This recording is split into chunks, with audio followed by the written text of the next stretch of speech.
The Baroque era. The Baroque era is reckoned as extending from around 1600 to around 1750. Both of these dates have musical significance. The first printed opera appeared in 1600, and Johann Sebastian Bach, one of the greatest composers of the Baroque era, died in 1750.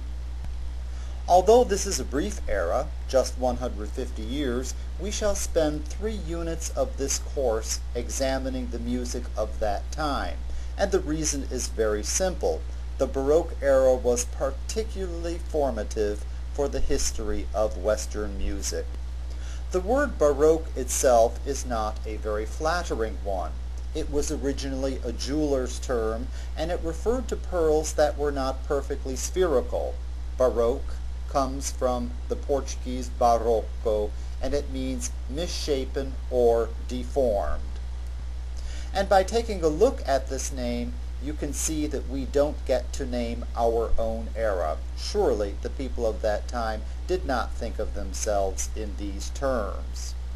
One of the most outstanding characteristics of Baroque music is its predilection for contrast. And musical contrast can be defined in terms of texture, tempo, and meter. We have already considered changes of textures within compositions in order to discern their sections, and we shall continue to do so, but we need first to define what tempo and meter are. Tempo is the Italian word for time, and it refers to whether a work is fast, slow, moderately fast, moderately slow, etc. Basically, it refers to the speed of the composition. Meter literally means measure, and it refers to the size of measures in a composition, telling us how many beats are within a typical measure, whether a work is in duple meter with 2 beats to a measure, triple meter with 3 beats to the measure, and so on. Both of these things, tempo and meter, are very easy to discern in music.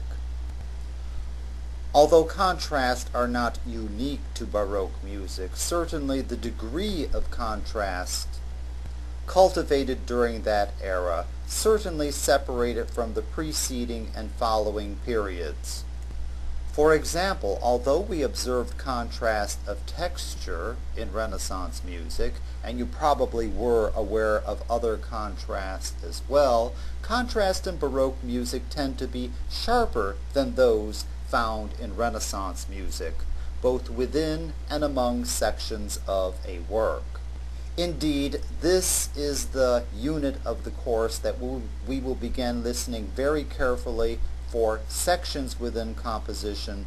This will prepare us eventually to name compositions within compositions and to describe them in far greater detail than we have done so far.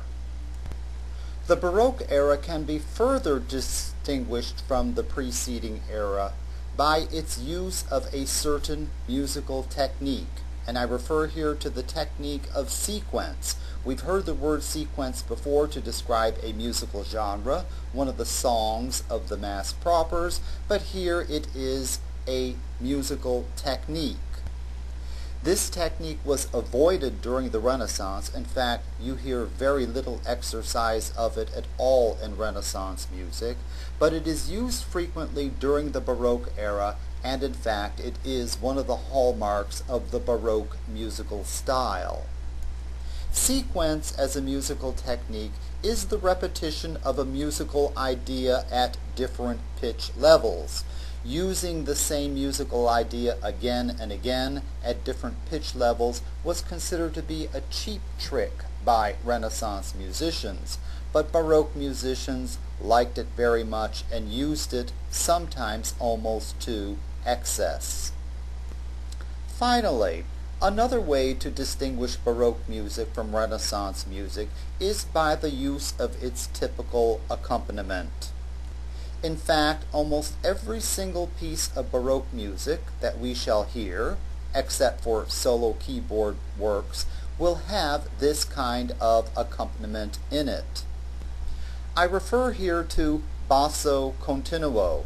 Now take a look at those two words, basso and continuo. Here's a good example of a two-word phrase from a Romance language that if you invert it, you can easily define. We'll see that you can do this again and again throughout the course. If you take a look at the second word, continuo, it looks like the beginning of the word continuous. And the word basso, as we already know from our last unit, is the Italian word from which our word bass comes. Therefore, basso continuo means continuous bass, and here it refers to continuous bass accompaniment. Basso continuo accompaniment is always played by two instruments, and generally speaking they usually are, first, a low string instrument like the cello, or perhaps a plucked stringed instrument like the arch lute, for example, as well as a keyboard instrument. During the Baroque era, it would be the organ or the harpsichord. It could also be a plucked stringed instrument like the guitar, one that was capable of sounding more than one note at one time. Now, although the term itself, basso continuo, may have sounded a bit exotic to you a couple minutes ago, you now know what it means. You know how it is played and what instruments are required to play it. And in fact, if you think to your own musical experiences, your own listening experiences that is, you will see that there are many kinds of ensembles in the world that use this particular kind of accompaniment. Some sort of a low-stringed instrument, perhaps even an electric bass, and some sort of a keyboard or strummed stringed instrument, like the piano or the guitar. Basically, basso accompaniment is all around us in the musical world today, and it has been a part of our cultural tradition ever since the late Renaissance.